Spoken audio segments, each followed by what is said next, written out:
आधी रात थी। बारिश खिड़की से ऐसे टकरा रही थी जैसे कोई अंदर आना चाहता हो। आर्यन अपने कमरे में अकेला बैठा था, तभी उसके पुराने बंद मोबाइल में अचानक रिंगटोन बज उठी।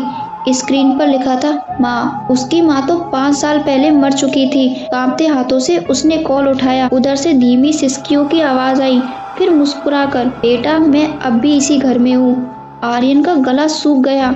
घर तो वही था जहाँ उसकी माँ ने आखिरी सांस ली थी। तभी ऊपर वाले कमरे से किसी के चलने की आवाज आई। वह अकेला था। फिर ये कदम किसके थे? कॉल करते ही मोबाइल पर एक मैसेज आया, तुमने मुझे अधूरा छोड़ दिया। अपराध बोध और यादों का बोझ उसके दिल पर टूट पड़ा।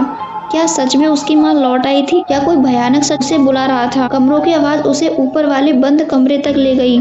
वही कमरा जहाँ उसकी माँ बीमार रहती थी। दरवाजा अपने आप चरमराकर खुल गया। अंदर अंधेरा था, बस मोमबत्ती की हल्की रोशनी और दीवार पर टंगी माँ की तस्वीर।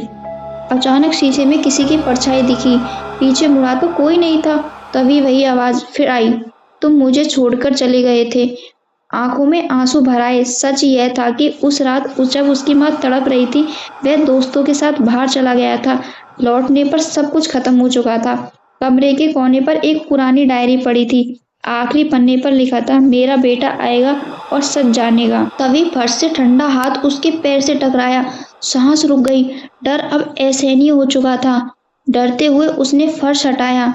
नीचे एक छोटा तहखाना था और वहां पड़ी थी उसकी माँ की लाश। आर्यन की चीख निकल गई। तभी उसे याद आया, माँ की मौत के बाद अंतिम संस्कार कभी हुआ ही नहीं था। पुलिस केस, जल्दबाजी और फिर सब भूल गया। पीछे से वही आवाज आई, अब साफ, पर आंखें काली और खाली। मैं भूत नहीं हूँ बेटा, मैं तुम्हारे अपराध की परछाई हूँ।